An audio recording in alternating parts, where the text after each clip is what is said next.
عاشق نبی ہوں میں، وارث علی ہوں میں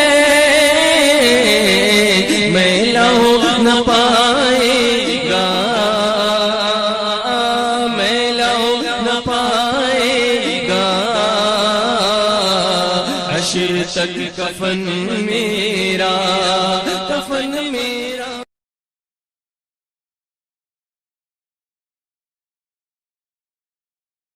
ساری ہے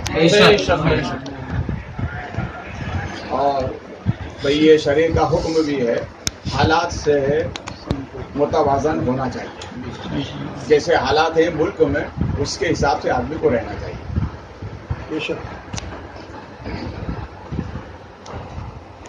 بحمدہ تعالیٰ ہر سال یہ پروگرام ہوتا ہے اور انشاءاللہ ہوتا رہے گا انشاءاللہ۔ اور اسی کے پیش نظر جو ناز خواں حضرات ہیں ان سے بھی بھئی مختصر ہی ناز شریف پڑھیں تاکہ وقت پر پروگرام پورا ہو جائے۔ میں کوشش کر رہا تھا کہ 9 بجے صلاۃ و سلام ہو جائے، مگر 9 تو بج ہی رہا ہے۔ میرے حال چند باتیں آپ سماعت فرمائے، محبت سے درود پاک سنائیں۔ اللہم صلی اللہ علیہ وسلم، صلاۃ و سلام سیدی یا رسول اللہ صلی اللہ علیہ وسلم۔ رب کریم نے اپنے بندوں کی ہدایت کے لیے انبیاء اکرام کی جماعت کو مبعوث فرمایا۔ یہ ہوا مقام نبوت۔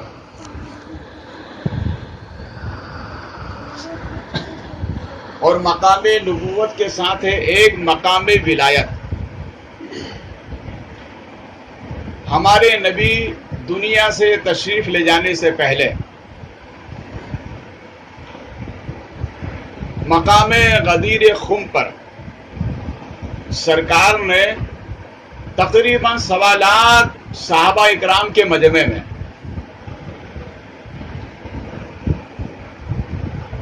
ارشاد فرمایا کہ ممبر بناؤ۔ ممبر بنایا گیا، سرکار جلوہ گر ہوئے، اللہ کے حمد بیان کی، تعریف و توصیف بیان کی۔ اس کے بعد رسول کریم صلی اللہ علیہ وسلم اس خطبے کو خطبہ حجت الوداع کہتے ہیں۔ اس میں تمام تعریفیں رسول پاک صلی اللہ علیہ وسلم نے صبح قیامت تک کی نشانیاں بیان فرمائی۔ سبحان اللہ۔ اسی میں آیت کریمہ بھی نازل ہوئی کہ ہم نے آپ کو دین مکمل کر دیا۔ رسول پاک صلی اللہ علیہ وسلم نے حضرت علی کو قریب کیا اور ان کا ہاتھ اپنے دست نبوت میں لیا اور لے کر ارشاد فرمایا من کنت مولاہ فہذا علی مولا۔ سبحان اللہ۔ سرکار نے فرمایا کہ میں جس کا مولا ہوں علی بھی اس کا مولا ہے۔ سبحان اللہ۔ اب یہ مولا کے معنی الگ الگ محدثین نے بیان فرمائے۔ مولا کا معنی مددگار ہوتا ہے، مولا کا معنی رفیق ہوتا ہے، مولا کا معنی دوست ہوتا ہے۔ سرکار نے فرمایا جس کا میں مددگار اس کا علی مددگار، جس کا میں دوست اس کا علی دوست۔ مولا کائنات رضی اللہ تعالیٰ عنہ کو سرکار نے اپنے دست نبوت میں ہاتھ بلند کر کے فرمایا۔ کیا مطلب؟ اس کا مطلب یہ اے دنیا والو، اب نبوت کا دروازہ بند ہونے والا ہے، ولایت کا دروازہ شروع ہونے والا ہے۔ سبحان اللہ۔ اس کے کئی حکمت ہے، اس میں ایک حکمت یہ بھی ہے۔ اسی کے بعد سرکار نے وصال فرمایا۔ مولا کائنات رضی اللہ تعالیٰ عنہ رسول کریم صلی اللہ علیہ وسلم سرکار جب معراج سے تشریف لائے تو اللہ نے ارشاد فرمایا اے محبوب، سرکار صرف نماز ہی لے کر نہیں آئے معراج سے، بلکہ علامہ نبہانی فرماتے ہیں کہ رسول پاک صلی اللہ علیہ وسلم 22 جنت کی چیزیں لے کر آئے۔ سبحان اللہ۔ اے محبوب یہ بھی تحفے میں لے جاؤ، یہ بھی تحفے میں لے جاؤ، یہ بھی تحفے میں لے جاؤ، آپ کی امت کے لیے۔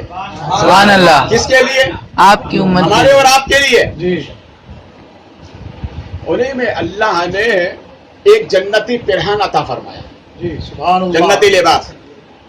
اور فرمایا اے محبوب یہ اسی کو دینا جو اس کی مراد کو پہنچے. سبحان اللہ.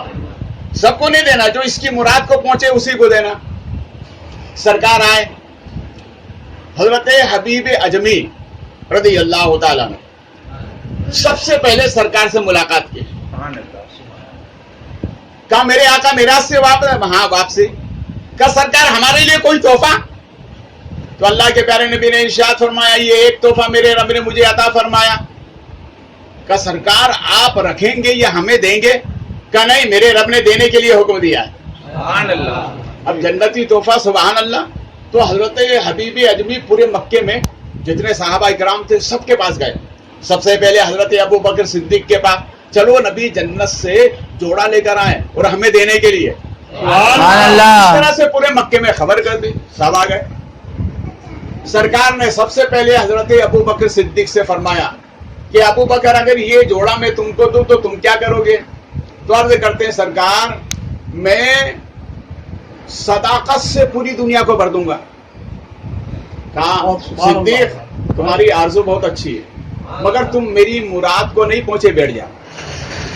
حضرت فاروق اعظم سے فرمایا میں اگر تم کو دوں تو کہا سرکار میں عدل و انصاف سے دنیا کو بھر دوں گا. کہا بہت اچھی بات ہے مگر تم میری مراد کو نہیں پہنچے, بیٹھ جاؤ. حضرت عثمان غنی سے فرمایا اگر تم کو دوں تو کہا میرے سرکار میں سخاوت سے دنیا کو بھر دوں گا. کہا بہت اچھی بات ہے مگر میرے رب نے جو فرمایا کہ محبوب یہ اسی کو دینا جو مراد کو پہنچے, تم بھی نہیں پہنچے لہذا بیٹھ جاؤ. پھر فرمایا علی سبحان اللہ. بس سے سبحان اللہ. علی کھڑے ہو جاؤ. حضرت علی کھڑے ہو گئے. کہا علی اگر یہ جوڑا میں تم کو دوں تو کیا کرو گے؟ تو حضرت ابو بکر صدیق نے کہا میں صداقت سے کام لوں گا. فاروق اعظم نے کہا میں عدالت سے کام لوں گا. عثمان غنی نے کہا میں سخاوت سے کام لوں گا. جب علی کی باری آئی تو حضرت علی عرض کرتے ہیں یا رسول اللہ صلی اللہ علیہ وسلم, سرکار اگر یہ جبہ آپ نے مجھے عطا فرمایا تو میرا یہ کام ہوگا کہ آپ کی پوری امت کے گناہوں کو ڈھانک دوں گا. سبحان اللہ. تکبیر, اللہ اکبر. رسالت, یا رسول اللہ, نعرہ حیدری, یا علی, یا علی, نعرہ حیدری, یا علی, یا علی. بخاری دولہ, بخاری دولہ. زندہ باد. اب یہاں سے بات کیا معلوم ہوئی کہ اللہ بھی گناہگار بندوں سے محبت فرماتا ہے. ہمارے نبی بھی گناہگار بندوں سے محبت, اپنے امتیوں سے محبت فرماتے ہیں. اور مولا کائنات بھی اپنے وہ غلام جو گناہگار ہیں ان سے محبت فرماتے ہیں. شخص تو سرکار نے فرمایا علی تم میری مراد کو پہنچ گئے, کھڑے ہو جاؤ. سبحان اللہ. تم میری مراد کو پہنچے, کھڑے ہو جاؤ. سرکار نے انہیں سینے سے لگائے. تو حضرت علی فرماتے ہیں اللہ کے پیارے نبی نے جنت کا تحفہ بھی دیا اور اپنے سینے کا علم بھی عطا فرمایا. اسی لیے کسی عاشق نے کہا ہے یہاں کی فکر وہاں کا خیال رکھا ہے.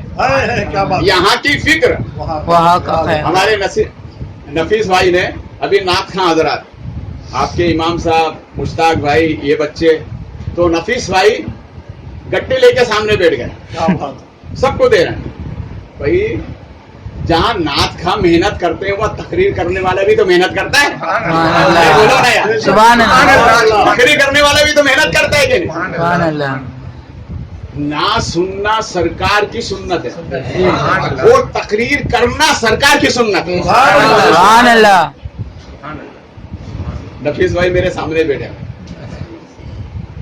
سرکار فرماتے ہیں ان نعت خواں حضرات کو سرکار نے دعائیں دی اور یہی دعا کا نتیجہ ہے کہ نعت خواں کو نذرانہ زیادہ ملتا ہے.